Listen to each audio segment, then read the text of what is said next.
Soyez les bienvenus pour cette première conférence, le mot est peut-être un peu large ou trop large, de l'Avent, dont vous avez compris que l'intégralité de la thématique est liée à la vie, à la défense de la vie et à la manière dont nous pouvons, comme catholiques, nous positionner sur, en particulier, les projets de loi qui semblent vouloir jaillir autour de la vie, d'une législation sur l'euthanasie ou la fin de vie, et sur cette consultation qui se lance aujourd'hui en France, consultation citoyenne, pour essayer de sonder ce que les Français pensent. Or, ce qu'ils pensent sur l'euthanasie, on y reviendra une prochaine fois, mais les sujets sont très larges. En tout cas, ce soir, le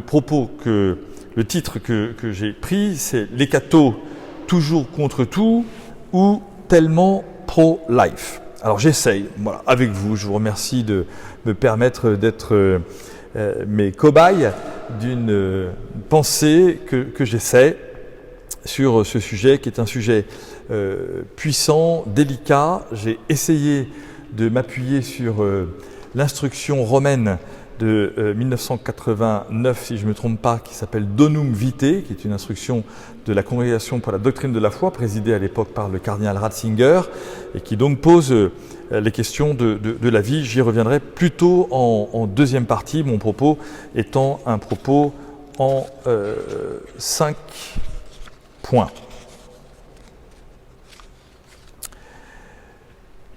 La thématique de la vie, si je vous la propose ce soir et tous les dimanches soirs pendant le temps de l'Avent, c'est bien précisément parce qu'elle veut venir nous rejoindre dans la manière dont nous accueillons la vie abondante que Dieu veut nous donner. Dieu vient, Dieu est déjà venu. Il se présente dès le premier verset de la Bible comme le Créateur de la vie, du soleil, de la lune, des astres, de l'eau, de la terre, les plantes, les animaux, puis Adam et Ève. À tous, et c'est mon premier point, Dieu donne la possibilité d'entrer dans le mystère de la vie, notamment par la reproduction, le déploiement, le développement de tant et de tant de formes et d'expériences tellement exceptionnelles, belles, variées, qui sont, nous le voyons en plus dans cette église Saint-Godard pendant ces jours-ci, toujours une hymne à la vie. Et le premier enjeu pour nous à saisir, c'est que face à la vie, en présence de la vie, comment sommes-nous émerveillés de ce que Dieu nous donne de vivre? Comment sommes-nous en capacité d'émerveillement de ce que nous pouvons voir? Mais à l'homme et à la femme, Dieu fait un cadeau de surcroît dans la relation qui est le fait de donner la vie. Ce cadeau de surcroît, c'est que l'acte de donner la vie est réalisé par l'homme et la femme dans un face-à-face, figure du face-à-face divin qui nous attend dans l'éternité. Nous verrons Dieu. Telle est la promesse faite par Dieu à l'homme et à la femme, à qui alors il donne que dans le don de la vie entre hommes et femmes, l'acte d'amour, l'acte sexuel, l'acte humain qui n'est pas que de la reproduction, mais nous le voyons bien comme un échange, puisse engager la sexualité de l'homme et de la femme dans ce corps à corps qui se donne face à face et qui n'existe pas, nous le savons, dans les autres races animales. C'est donc le cadeau du visage qui s'ouvre, qui se donne, qui sourit, qui pleure, qui espère, qui s'exprime dans une donation extatique qui vient de Dieu lui-même et qui prend visage d'homme par son Fils Jésus. Une fois que nous avons entendu cette réalisation divine donnée depuis le premier jour de la création de l'homme et de la femme, allons dans l'Évangile. Tout dans l'Évangile est un face-à-face. L'aveugle lui-même est invité à se présenter à Jésus face à lui pour lui dire qu'il veut voir. La femme adultère est regardée par Jésus face à face alors qu'elle avait été jetée par terre par les hommes qui l'accusaient. Zachée reçoit Jésus chez lui. Il est, dit Jésus, fils d'Abraham, ce qui signifie fils de la promesse. Dans un face-à-face, à table dans sa maison avec Jésus, Zachée est restauré dans la relation humaine. Ce que nous voyons, et qui est toujours extrêmement surprenant à découvrir, c'est que dans l'Évangile, dans les 4 évangiles, la sévérité de Jésus n'est jamais contre les accusés, mais contre les accusateurs. Ceux dont les évangélistes nous disent à chaque introduction de ces sujets graves que ceux-là voulaient mettre Jésus à l'épreuve. La sévérité de Jésus dans l'Évangile est donc à l'encontre, je le répète, des accusateurs. C'est à eux, et c'est sur eux, que Jésus promène son regard de colère, sachant ce qui habite leur esprit. Ils sont fermés, clos, sans espérance, sans regard d'amour, sans vie finalement. Ils sont les terroristes de ceux qui sont déjà terrorisés par leur situation terrible de pécheurs, de fautifs. 3e point. Après le temps de la création, le temps de l'Évangile, voici notre temps à nous. La difficulté des catholiques est de se trouver dans la situation des accusateurs. Tel n'est pas l'Évangile. Alors, la réputation des catholiques est celle des méchants de l'Évangile, des condamnateurs de la société. On a l'impression qu'ils sont contre tout le temps, ou bien qu'ils sont enfermés dans des dogmes sans vie et qu'ils donnent sans cesse des leçons sur tout et à tout le monde. Mais quand il s'agit de leurs enfants qui divorcent, ils vont trouver des explications désormais recevables. Quand ils découvrent l'homosexualité de leur meilleur ami, les voici parlant à voix basse de la sexualité de l'autre, se fermant à la capacité de voir autre chose que cette réalité dans la personne qui a pourtant partagé tant d'événements amicaux, voire familiaux avec eux. Quand leur grand-père se suicide, ou leur prêtre, je le dis en tremblant, les phrases certaines deviennent des périphrases. Quand leur cousine et son mari vont en Belgique pour une insémination hétérozygote ou dans un laboratoire pour une fécondation in vitro ou aux USA pour une GPA, les certitudes pro-life semblent se transformer en propos pro-choice. C'est comme si les certitudes n'étaient que de la théorie et que la réalité venait se coller à la vie et qu'ils devaient désormais vivre en faisant le grand écart. 4e point. Est-ce cela donc, être catholique ? Vivre finalement presque comme des hypocrites en manifestant contre le mariage pour tous et en accompagnant ces enfants qui ne se marient pas ? En affirmant à force d'arguments que la technique ne sauve pas, mais que finalement la médecine aura permis la naissance de magnifiques enfants. Tel n'est pas l'Évangile. L'Évangile, c'est celui de la vie, et de la vie en abondance. Les catholiques ne sont pas contre tout, ils sont pour tout. Ils veulent proclamer leur espérance sans cesse, fondée sur la victoire de Dieu, sur la mort, par Jésus qui donne sa vie. Les catholiques veulent donc surtout répondre à leur vocation au cœur du monde. Être, et c'est peut-être le point majeur de ce que je voudrais vous dire ce soir, être comme l'âme du monde. Si le monde est comme le corps, le catholique doit alors aimer son corps. Et donc, Le catholique est l'âme et le monde est le corps. Alors l'âme aime le corps et le catholique aime le monde. Si ce n'est pas cet axe majeur et fondamental qui fait vivre notre foi au cœur du monde, non seulement le catholique perd sa relation au monde, mais le monde se tourne aussi, et à juste raison, vers d'autres sources de vie. Notre vocation est donc une catastrophe. Ça vous prouve que j'ai préparé. Notre vocation est donc un appel immense, un appel magnifique, un appel exigeant.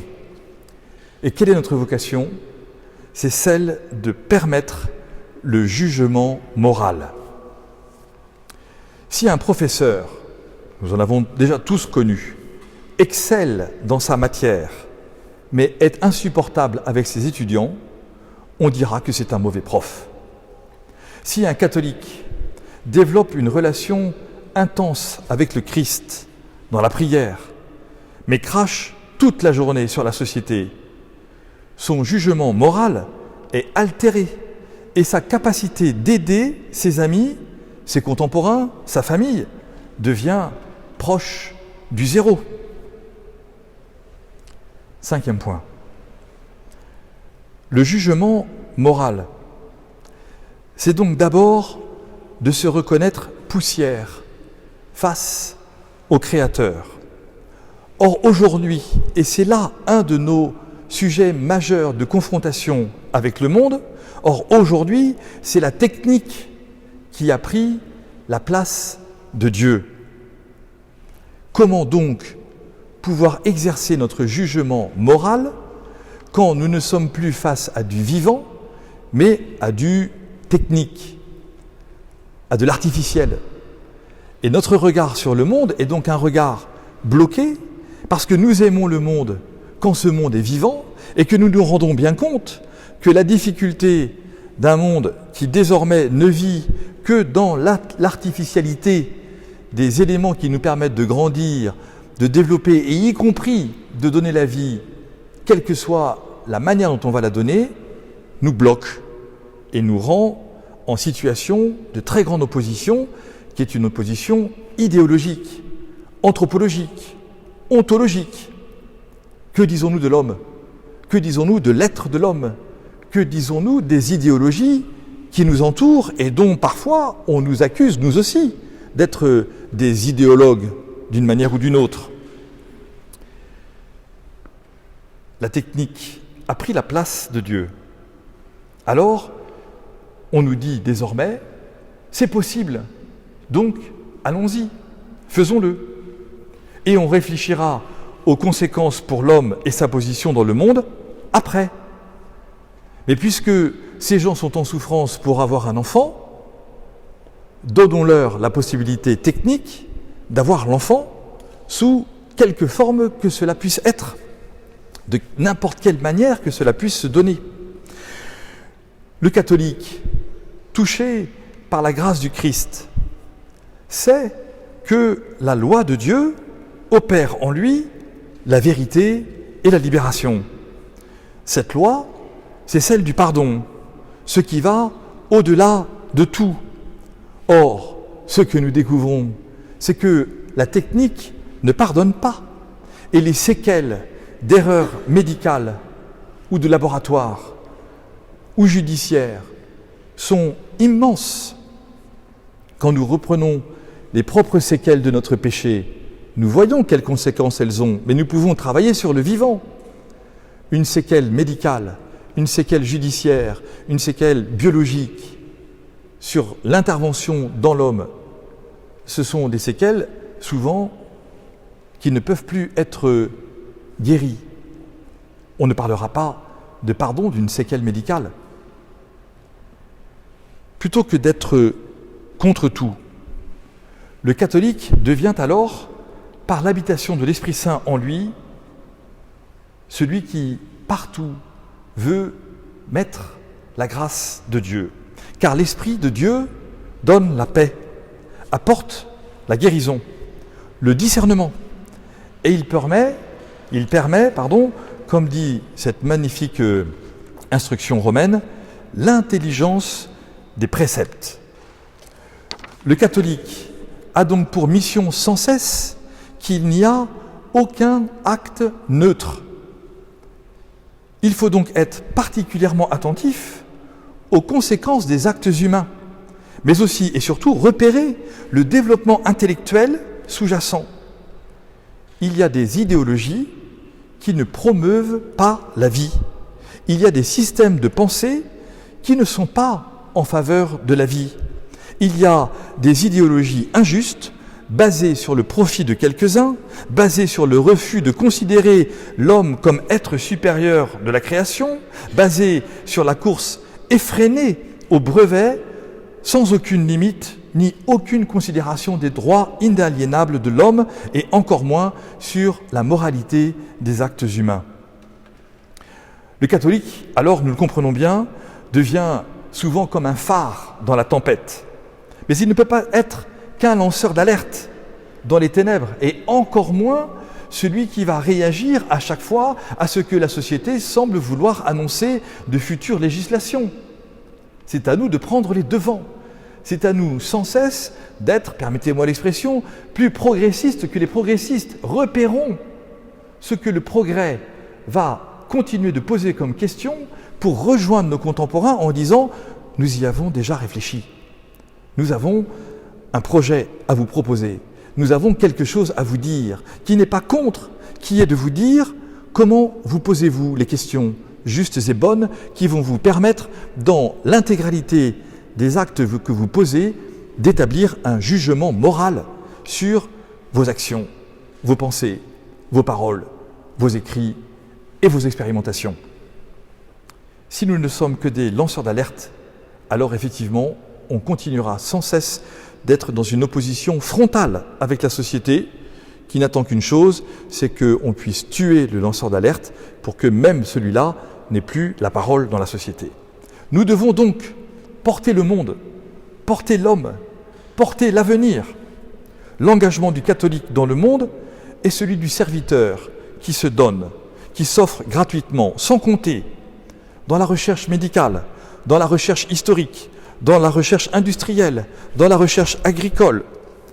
Le catholique doit s'engager dans l'éducation des enfants, mais aussi dans la formation des professeurs, dans l'écriture de projets politiques, associatifs, dans la défense et la promotion du patrimoine. C'est ainsi qu'il donne non seulement sens à sa vie, mais qu'il donne aussi de l'espérance au monde. Alors, le catholique porte la joie de l'Évangile au monde, plutôt que la foi du cimetière. La sagesse chrétienne n'est pas mortifère. Le Christ vient nous libérer de cet axe éprouvant qui nécrose nos cœurs.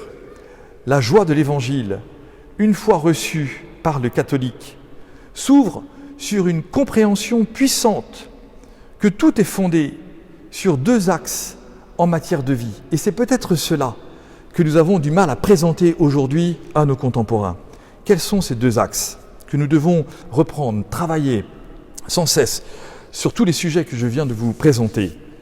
Les deux axes, c'est l'unicité absolue de chaque vie et c'est bien la difficulté, et son intégration dans la société que nous développons dans l'originalité du mariage.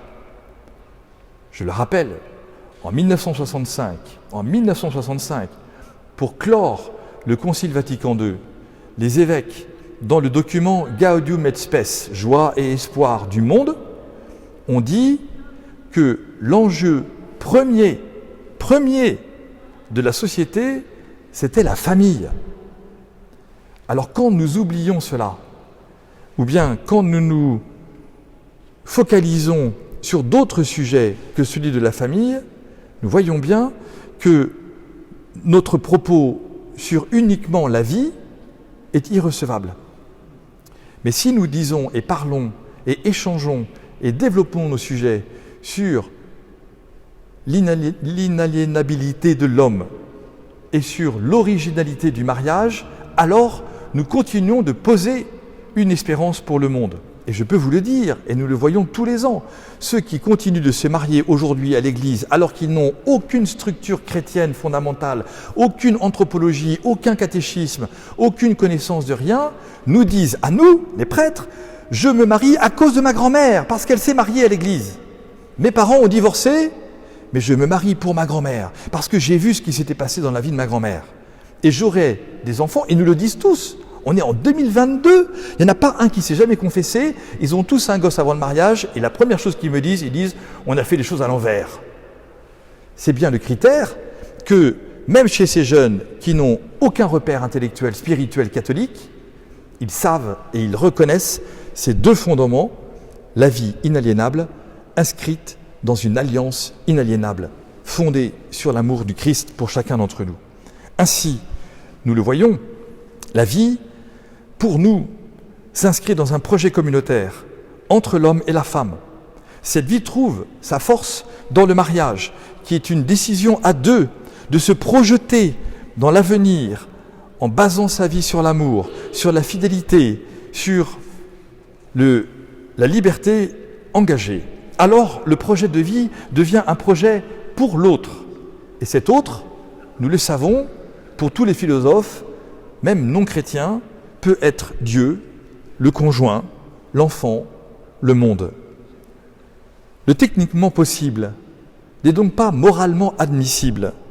La technique aujourd'hui pose des questions immenses auxquelles il est impossible, bien sûr pour moi, en quelques minutes ce soir, de répondre en quelques secondes, au risque de rendre ma propre parole de prêtre inaudible, irrecevable.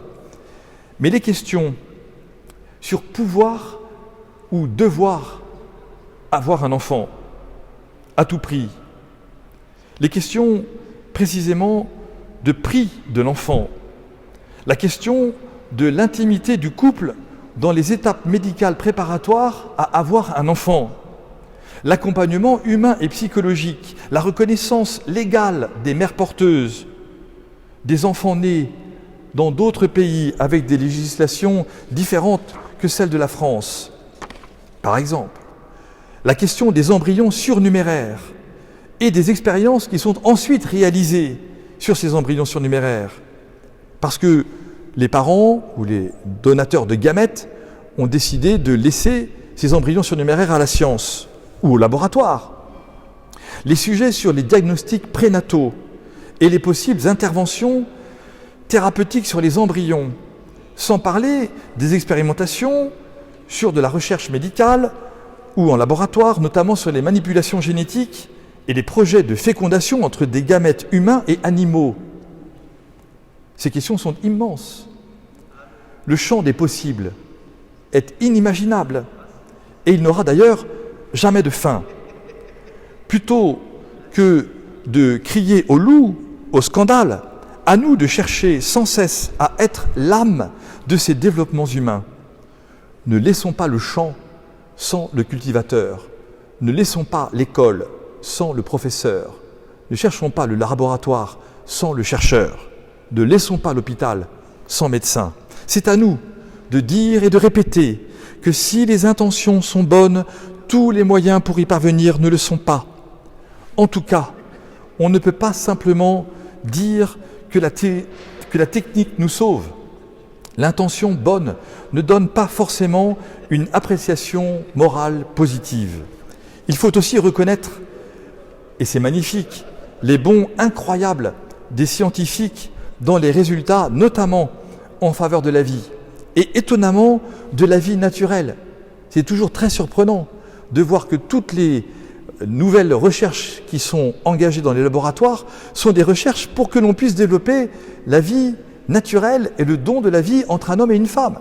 C'est toujours extraordinaire de découvrir et de lire ces rapports médicaux, biologistes, qui permettent de dire que l'on fait évoluer la thérapeutique et la médecine pour permettre à des femmes, apparemment, qui auraient été il y a 20 ans considérées comme stériles, de désormais pouvoir porter un enfant. C'est toujours magnifique de pouvoir voir que l'on est capable, par des médecines non invasives, d'améliorer la fécondité de l'homme qui peut ne pas avoir suffisamment de production de spermatozoïdes pour pouvoir féconder une femme.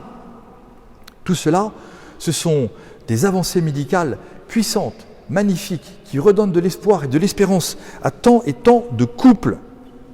Le serment d'Hippocrate est donc bien celui de la vie. Là où l'on peut penser que tout est fait pour passer à la PMA, à la GPA et à d'autres sujets, nous découvrons qu'en vérité, il y a tant et tant de chercheurs qui travaillent sans relâche sur la fertilité de l'homme et de la femme, permettant des miracles de la vie au milieu de beaucoup de souffrances, de beaucoup d'incompréhensions, de beaucoup de pleurs sans cesse. C'est à nous, catholiques, de porter avec sagesse la folie et le scandale de la croix, parce que c'est là aussi que nous pouvons accompagner ceux qui, malgré tout ce que la technique peut leur offrir, ne bénéficient pas encore d'une technique favorable à leur désir de la vie. C'est à nous, avec la sagesse de Dieu, qui est folie et scandale, je le répète pour les Juifs et les païens, de reconnaître le don de Dieu pour l'humanité. C'est à nous, par notre foi, de développer l'accompagnement de ceux qui souffrent, de ceux qui pleurent, de ceux qui ne dorment plus et désespèrent. Notre Église est le lieu de l'espérance, car elle est le seul lieu au monde où Dieu lui dit « Je vous appelle mes amis ». Je vous remercie.